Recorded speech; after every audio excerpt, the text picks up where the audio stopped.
छत्तीसगढ़ में इस साल होने वाले विधानसभा चुनाव को लेकर केंद्रीय नेताओं के दौरे का सिलसिला शुरू हो चुका है। इसी कड़ी में भाजपा के राष्ट्रीय अध्यक्ष जेपी नड्डा 11 फरवरी को बस्तर दौरे पर रहेंगे। इसे चुनावी साल में बस्तर से भाजपा के चुनावी अभियान का आगाज माना जा रहा है।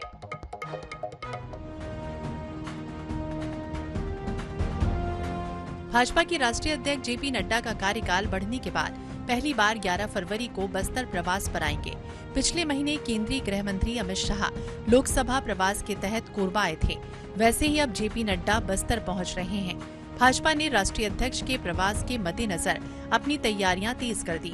नड्डा बस्तर में चुनावी सभा को संबोधित करेंगे, जिसमें संभाग के सभी जिले से 1 लाख कार्यकर्ताओं को जुटाने का लक्ष्य रखा गया है। 12 तारीख का माननीय नड्डा जी का दौरा उसी संदर्भ में है जिसमें अमित शाह जी आए थे कोरबा में। 2 लोकसभा क्षेत्र है जहां हम पीछे रह गए थे, वहां पे फोकस करना है। तो 12 तारीख को बैठक भी होगी, सम्मेलन भी होगा और बड़ी सभा भी होगी। इधर नड्डा के दौरे पर कांग्रेस ने तंज कसा। मंत्री अमरजीत भगत ने जेपी नड्डा के दौरे पर कहा कि बस्तर में कांग्रेस ने आदिवासियों के लिए बेहतर काम किया। नड्डा साहब ने हिमाचल में एड़ी चोटी का जोर लगाया, लेकिन कुछ हुआ नहीं। यहाँ भी भाजपा के प्रयास का कोई फायदा नहीं होने वाला। स्पष्ट है, ये तो दीवारों में लिखा हुआ है, लोगों के दिलों में लिखा हुआ है कि भारतीय जनता पार्टी आरक्षण के खिलाफ में है। बस्तर में जो काम कांग्रेस ने कर दिया, लोगों को भूमि व्यवस्थापन के लिए वन अधिकार पत्र दिया, जो उनके लिए ज़मीन वापसी करके उनको अधिकार दिया, वही कहावत इनके ऊपर लागू, खुदा पहाड़ निकली चुहिया।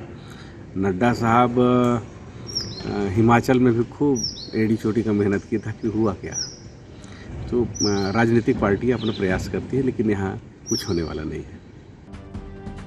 भाजपा के राष्ट्रीय अध्यक्ष जेपी नड्डा हारी हुई लोकसभा सीटों को मजबूत करने आ रहे हैं। उनके दौरे से भाजपा बस्तर से विधानसभा चुनाव की तैयारियों का शंखनाद करेगी। बस्तर में भाजपा इसलिए भी अधिक जोर लगा रही है क्योंकि पिछले विधानसभा में भाजपा को बस्तर संभाग की सभी 12 सीटें गंवानी पड़ी थी। अब देखना होगा कि नड्डा के बस्तर दौरे का कितना असर पड़ता है।